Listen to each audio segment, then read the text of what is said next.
Ang hindi pagpapatawad ay kasalanan. Tandaan niyo po na ang pagpapatawad ay utos ng Diyos. That we should pray, that we should love and forgive our enemies.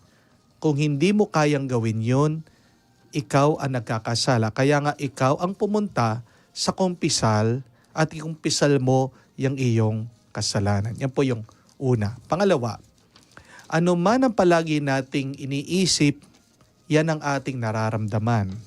Ano ang palagi mong iniisip, yan ay mananatili. Anong palagi mong iniisip, yan ang manganganak. No?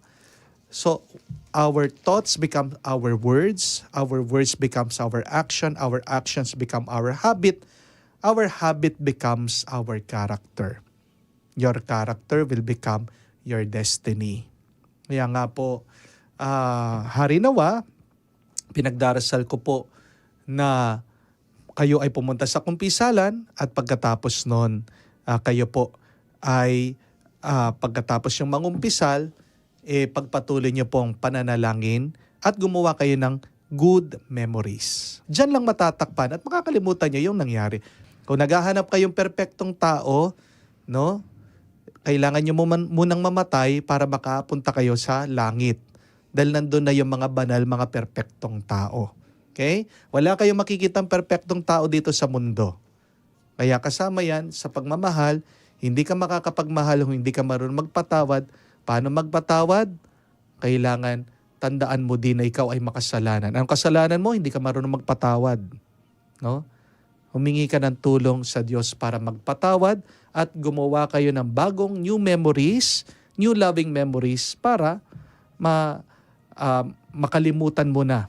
Huwag mo na palaging iniisip yung pagkakamali. Kakaluguran, kumusta po kayo? May mga gumugulo ba sa inyong puso at isipan? Nalilito, naliligaw, at malapit ng sumuko sa buhay? Tumawag ka lamang o kaya mag-message ng Hello, Father.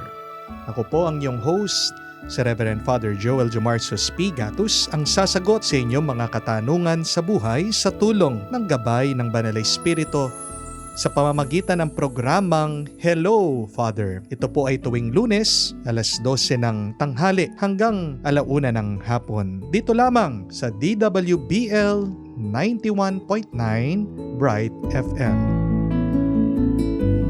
Hello po sa lahat ng ating mga tagapakinig. Ako po si Father Tiel Pareha. Huwag niyo pong kalilimutan na subaybayan, mag-like, mag-subscribe sa lahat ng social media platform ng ating radio station sa ating diocese, ang 91.9 Bright FM. Pakiramdam na, kakaluguran. Hello po sa inyong lahat at inaanyayahan ko kayo na laging subaybayan at suportahan ang 91.9 Bright FM station, ang Archdiocesan Station ng San Fernando, Pampanga. Nagpapasalamat po ako sa patuloy na ministry ninyo. Napakalaking tulong po ninyo para palakasin at patibayin ang pananampalataya ng mga tao, lalo na dito sa Pampanga. Muli ito si Father Cali ng Manila Cathedral. Maraming salamat po sa inyong lahat. God bless.